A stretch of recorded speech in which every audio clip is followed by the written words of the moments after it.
Have you ever said yes to something and instantly regretted it? Like deep down, you really didn't want to do it. Either you were tired, busy, or just not interested, but you did it anyways. And now you're annoyed, overwhelmed, and blaming yourself. Yeah, I know that story all too well. I've done a few things that I didn't want to do a time or two. So before you give your next yes, or even your next no, I need for you to slow down just a little bit and do a few checks.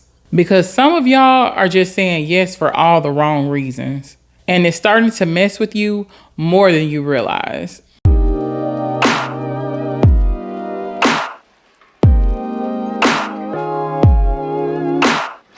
So before we go any further, I want to give you an official welcome. If this is your first time here, welcome to the space. If this is not your first time here, welcome back, girl. Go ahead and get comfortable, have a seat, make a drink, because we have things to talk about. So I just want to let you know I am your host, Jess, your favorite host and your favorite accountability coach. And this is a space where we stop pretending. We don't pretend, we don't people please, and most importantly, we check ourselves. We check ourselves before we wreck our relationships.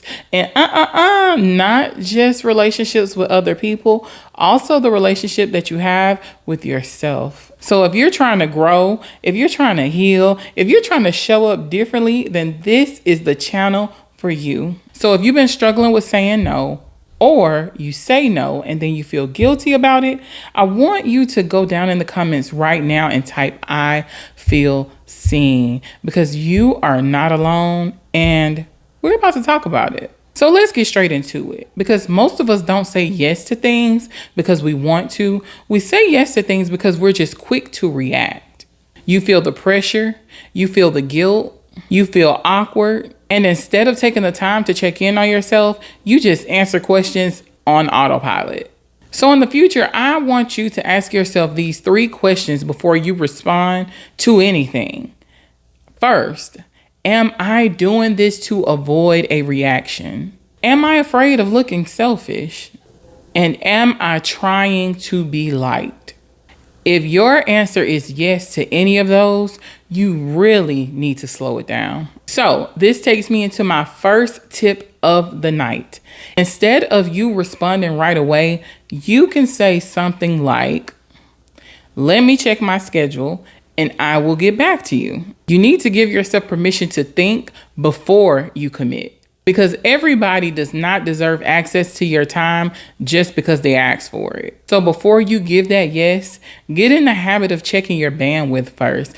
Do you even have the space or the capacity to give them what they're asking for?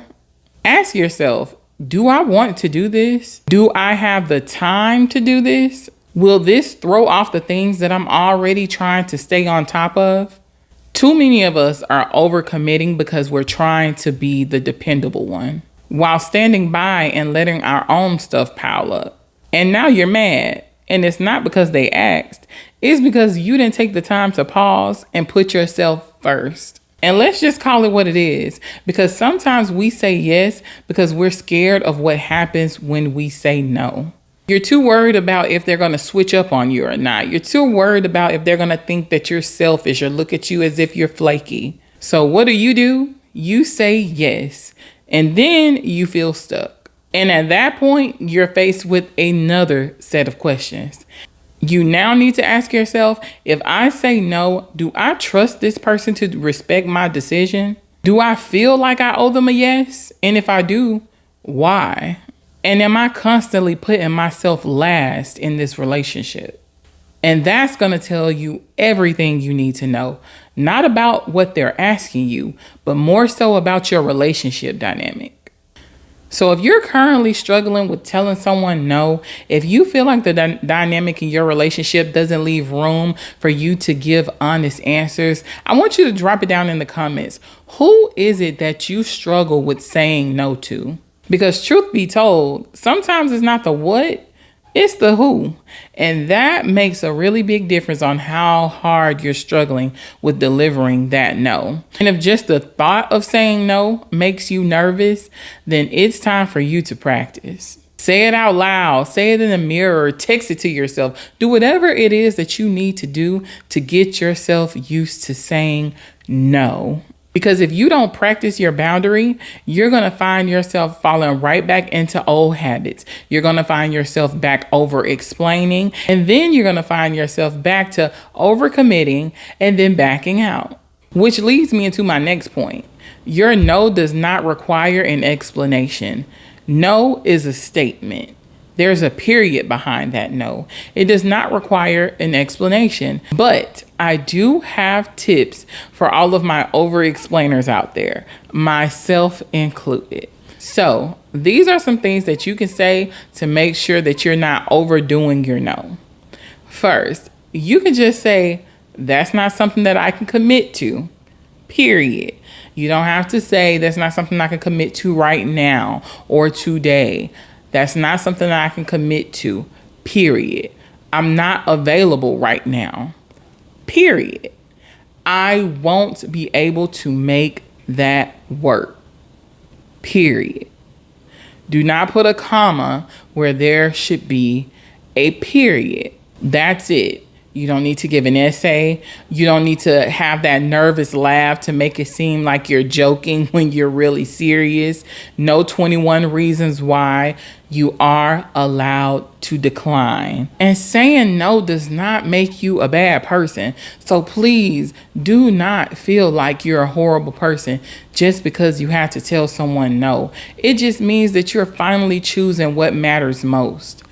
You, whether that be your time, your rest, your focus, or just your sanity.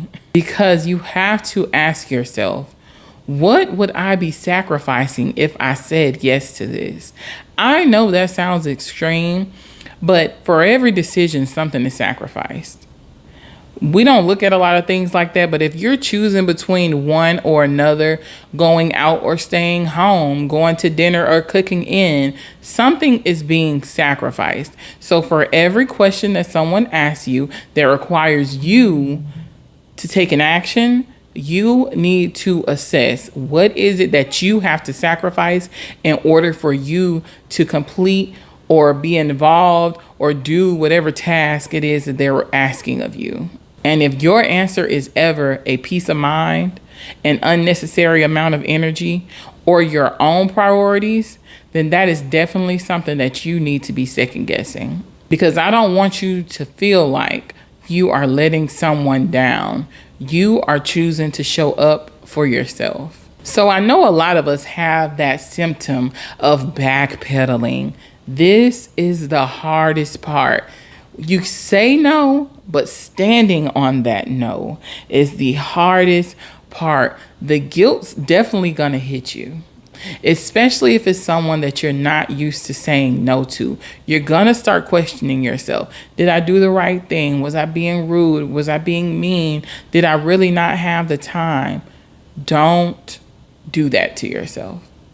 Trust yourself enough to know that you've already made the proper assessment of whatever your own situation is, and you know that that no is valid. Because I already know the thoughts are going to start rolling in. You're going to feel tempted to just text them back and say, oh my gosh, wait, you know what? Never mind. I can do it now. I now have time for this. I now have room for that. I'm not tired anymore. You're going to have those thoughts. But in this moment is when I really need for you to trust yourself. Trust yourself and stand on your decision.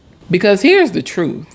Just because something is uncomfortable does not mean that is wrong. Yes, you're not used to putting yourself first, and that is exactly why it feels weird, but you have to keep going because people will adjust or they won't, and that's okay because your job is to make sure you stop betraying yourself just to try and keep the peace with other people. So let's do a quick recap. Let's run it back. Before you say no, number one, pause. Ask yourself, what am I actually feeling? Number two, do I have the space for this? Number three, Am I saying yes because I am scared? Number 4, can I say no clearly and confidently? Number 5, what yes am I protecting by saying no? And number 6, am I going to stick to it? So now that you have all the information that you need to successfully execute and stand on your no, I'm curious to know, what is something that you're done saying yes to just to keep the peace? Because it's time for us to start building a space where choosing ourselves is no longer the exception, it is the standard. I really hope that you found this episode helpful today. And I just want you to remember, you don't owe everybody access to you just because they asked. I'm just saying. But girl, what are you saying?